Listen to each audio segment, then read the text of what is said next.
Vediamo se accetta qualcuno velocemente. Sì. Tominator, Ga 2000, un altro American, Guy. E 4 e 5 cavallo F3, sempre le solite cose. Giochiamo la partita italiana. Come nel mio corso Master Think, che vi invito a darci un'occhiata nel sito di Matto Scacco. Cavallo C3, difendo il pedone 4, anche se forse poteva mangiarlo, sempre con il tema che abbiamo già visto in altre partite. Ok, non l'ha fatto, quindi bella. D3. Ok, cose già viste. A me dà sempre fastidio quando arriva questa mossa molto attiva con alfiere G4, quindi mi piace evitarla. E ok, A6 vorrà espandersi da questa parte con B5. Esatto, cavallo A5 è una mossa tipica della posizione. Adesso cambierà alla svelta questo alfiere, molto attivo su questa diagonale. Cavallo G3, questa manovra tipica, cavallo C3, cavallo E2 per portare il cavallo da questa parte ad attaccare il re del bianco, del nero. Oppure l'altra strada è cavallo D2, torre 1, cavallo F1, cavallo G3. Tutte manovre standard di questa posizione. C5. Ok, C5 ha tanti pregi, tanti difetti. Il pregio è che di 4 mia sarà indebolita, sarà molto più difficile da fare e anche l'espansione del nero sul lato di donna sarà molto più forte grazie a questa mossa, però indebolisce molto la casa di 5. Quindi io provo a cambiare il mio alfiere che non può controllarla per il cavallo in F6 che la controlla molto bene e lo cambio al volo. Ok, questo è un cambio dettato estremamente dalla strategia perché il mio obiettivo adesso è manovrare quei cavalli ed arrivare alla casa D5, indebolita dalla sua struttura. Nessun pedone potrà mai controllare questa casa, quindi se riesco a piazzarci un cavallo, il mio cavallo sarà molto forte. Torre 1, partiamo con la manovra che dovrà essere questa,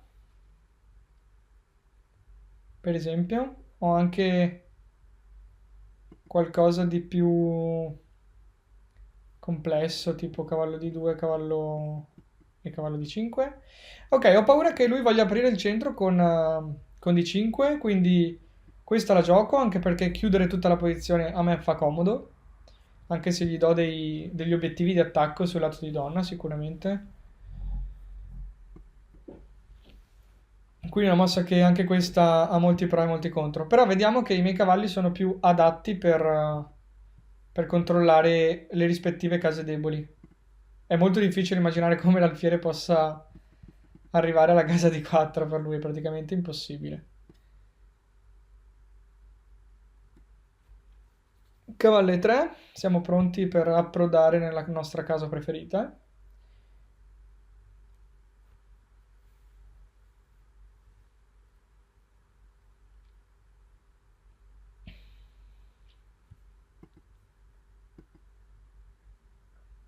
Questa è una classica posizione molto strategica in cui conoscere i piani è molto importante. E ne parlo anche al corso, un po', qualche accenno sul finire del corso, le ultime partite, ci sono anche delle partite in cui è richiesto un tipo di gioco più, appunto, più posizionale, più lento, basato sui piani strategici. E secondo me è la parte per chi è già un po' bravino, si considera bravino tatticamente, e insomma parare i matti del barbiere, vedere i matti in ultima traversa, eccetera, eccetera. Però un inizio di strategia è proprio quello che fa fare il salto da giocatore dilettante a giocatore un po' che inizia a capirci qualcosa veramente.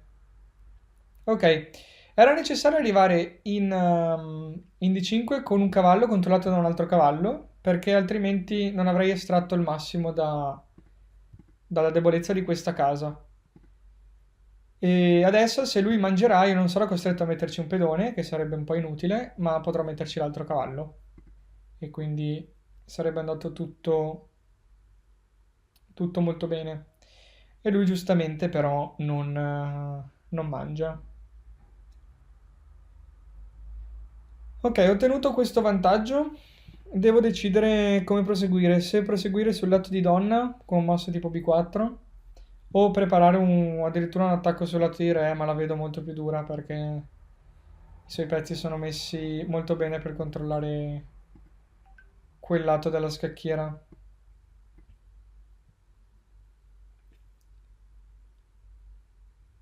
Quindi B4 sembra la più coerente. Tra l'altro, se ve lo stavate chiedendo, quando io avevo il cavallo in E3 e lui aveva già l'alfiere in G5, mangiare quel cavallo sarebbe stato probabilmente la scelta più giusta, sicuramente. Ok, B5, adesso provo a espandermi anche sul lato di donna.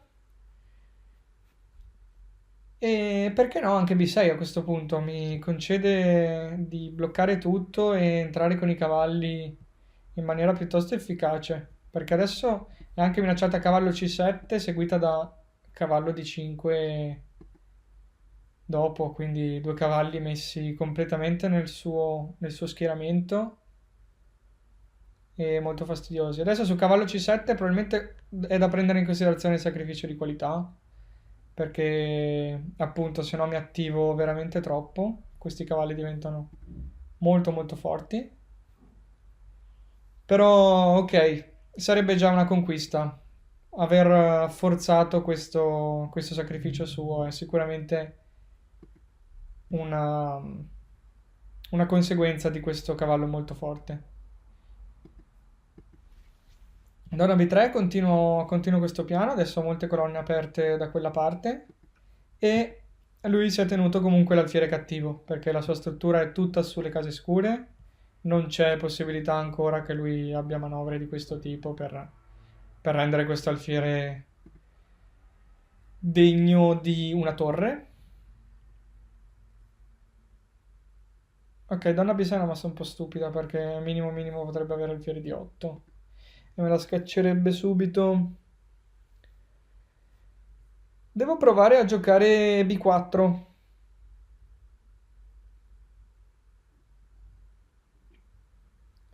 Ok, giochiamo donna 4, se ci cambia le donne siamo contenti. B5 non ha troppo senso perché mangerei il pedone in A6, rimasto indifeso.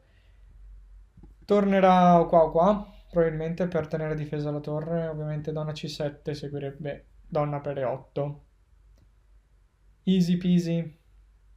Ok, torre di 8, cambiamo al volo, tanto il vantaggio del materiale ce l'abbiamo. Una torre è più forte di alfiere e pedone. E magari cerchiamo anche di limitarlo al massimo questo alfiere. Se riusciamo anche a spingere in F4 sarebbe tanta roba. Ok, attualmente questa è una manovra che potrebbe giocare. L'alfiere in B4 giocherebbe secondo me un po' meglio. Quindi gioco torre 2 utile comunque. Anche in un futuro se vorrò raddoppiare le torri. G3. A questo punto mi espando anche nel lato lasciato libero. E F4, why not? Si fa alfiere B6 ho sempre re G2 per parare le minaccette di scoperta. Ok, B6 sta dicendo che vuole difendersi passivamente con la struttura messa in questo modo, senza cercare di creare controgioco di qua spingendo i pedoni. Secondo me, quando ci si prova a difendere in posizioni del genere, è sempre meglio cercare non so, di crearsi un pedone passato, di crearsi un vantaggio da qualche parte, piuttosto che cercare una fortezza in cui io non riuscirò a passare, perché potrò provarci per un sacco di tempo e lui dovrà sempre trovare una risposta corretta, se no perde subito. Ok, ad esempio F5. L'idea è cercare di aprire tutte le linee possibili. Se gioca G5 io mangio qua e mi sono creato un pedone passato in F5. E adesso giocherò per G4. Per esempio, vabbè dai, usiamo questa torre. Tanto è uguale. Lui giocherà torre G7, esatto, per impedire G4, al che io... Ah, su torre G1 effettivamente c'è torre G4 che mi blocca tutto, cavoli. Quindi devo giocare torre A4 per sorreggere G4 da questa parte. Ok, si presta ad attacchi con B5. Dopo torre 4 però potrò spingere questo pedone. Spero che non riesca a creare controgioco troppo velocemente, di qua sarebbe un problema. Ok, su B4 forse B3 lo stoppa per qualche mossa in più, quindi questa è una risorsa difensiva che non avevo visto. Secondo me adesso lui fa molto più fatica perché per creare un pedone passato lo deve sacrificare il suo e il mio in A4 può essere un'arma un'arma vincente. Torre G8 e ora posso finalmente giocare per aprire la mia colonna. Ok, adesso è evidente che la torre del bianco sia estremamente più potente dell'alfiere del nero.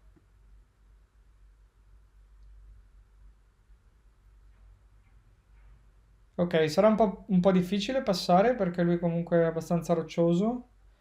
Però ok, a 4. Ok, tutta disperazione perché adesso ho anche io il mio pedone passato, quindi posso spingerlo subito. Tanto la mia torre torna in tempo per bloccare il suo pedone.